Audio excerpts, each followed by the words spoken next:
ظالم ملکہ۔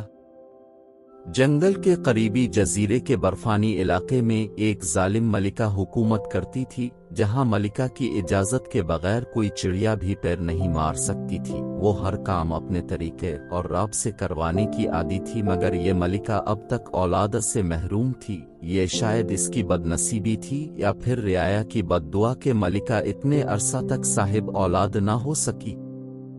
پھر ایک روز ایسی انہونی ہوئی کہ کسی کو اس پر یقین نہیں آیا۔ ملکہ کے ہاں ایک خوبصورت سی نرم پھولے پھولے گالوں والی گڑیا نے جنم لیا، جو اتنی خوبصورت تھی کہ جو بھی اسے دیکھتا ہی رہ جاتا۔ ملکہ نے اس کا نام شہر بانو رکھا۔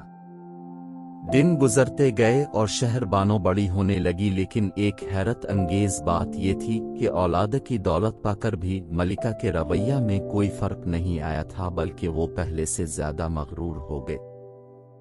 شہزادی شہر بانو کبھی کبھی اپنی ماں کے رویے سے پریشان ہو جاتی تھی۔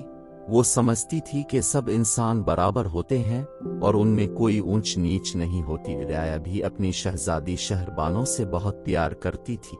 ایک روز شہزادی نے اپنی ظالم ماں کو سبق سکھانے کا سوچا اور پھر اس نے برفانی جزیرے میں برف کا مصنوعی طوفان پیدا کرنے کا فیصلہ کیا تاکہ ملکہ تمام چیزوں سے محروم ہو جائے اور اس میں بھی محرومی کا احساس پیدا ہو۔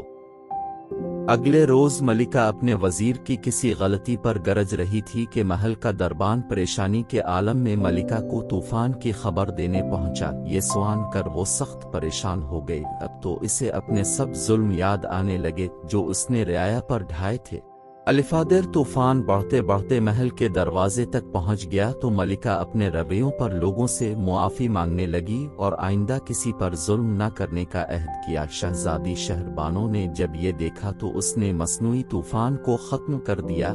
پھر اس جزیرے پر لوگ ہنسی خوشی رہنے لگے۔ کہتے ہیں وہاں برف کی منجمد زندگی بھی خوشحال دکھائی دیتی ہے اور ہر تنگی میں بھی آسانی نظر آتی ہے۔